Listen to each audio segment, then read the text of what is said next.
మొదటి తిమోతి పత్రిక 2వ అధ్యాయము 11వ వచనంలో స్త్రీలు మౌనంగా ఉండి సంపూర్ణ విధేయతతో నేర్చుకునేవాళ్ళను. ఇందులో కూడా నాకేం తప్పు కనపడలేదు. స్త్రీలు సంపూర్ణ విధేయతతో నేర్చుకోవాలి. నేర్చుకునేటప్పుడు ఖచ్చితంగా మౌనంగా ఉండాలి. అందులో తప్పేముంది? కరెక్టే కదా. కింద వచ్చిన స్త్రీలు మౌనంగా ఉండవలసినదే కానీ ఉపదేశించుటకైనను పురుషుని మీద అధికారం చేయుటకైనను ఆమెకు సెలవు ఇవ్వను. ఇక్కడ ఉపదేశించకూడదు అని అంటున్నాడు. ఉపదేశించకూడదు అని అంటున్నాడు. ఇక్కడ ఏ ఉపదేశం గురించి మాట్లాడుతున్నాడంటే చెడ్డ ఉపదేశం గురించి. పురుషుని మీద అధికారం చేస్తున్నారు అని అంటున్నాడు.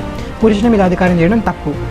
ఇక్కడ చెడ్డ ఉపదేశం చేయకూడదని అంటున్నాడు. దాన్ని నీకు అర్థమయ్యేలా చెప్పడానికి ఇదే పౌలు గారు పక్క అధ్యాయంలో దేవుని వాక్యం కొంచెం అక్కడ కొంచెం ఇక్కడ ఉంటుంది. దీన్ని లోతుగా అర్థం చేసుకోవాలి. ఇది పైన దొరికేయదు. అపార్థాలు చేసుకోవడానికి ఎక్కువ అవకాశం ఉంటుంది విద్యావిహీనులు అనేవాళ్ళు అని అంటున్నాడు.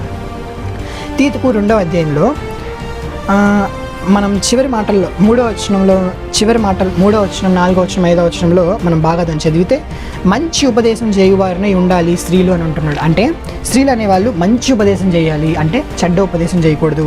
అందుకని కింద దాని కంటిన్యూషన్గా ఏమంటున్నాడు అంటే హవ్వ మోసపరచబడిపోయింది. అంటే పురుషునికి ఆదాము గారికి ఏం చేసింది? చెడ్డ ఉపదేశం చేసింది. అలా మీరు చేయకండి, మంచి ఉపదేశాలే చేయాలి, చెడ్డ ఉపదేశాలు చేయకండి, పురుషులకి లోబడి ఉండండి, పురుషుల దగ్గర నేర్చుకోండి అని అంటున్నాడు. ఇందులో తప్పెక్కడ నాకు కనపడలేదు. ఇది డిబేటబుల్ కాదు.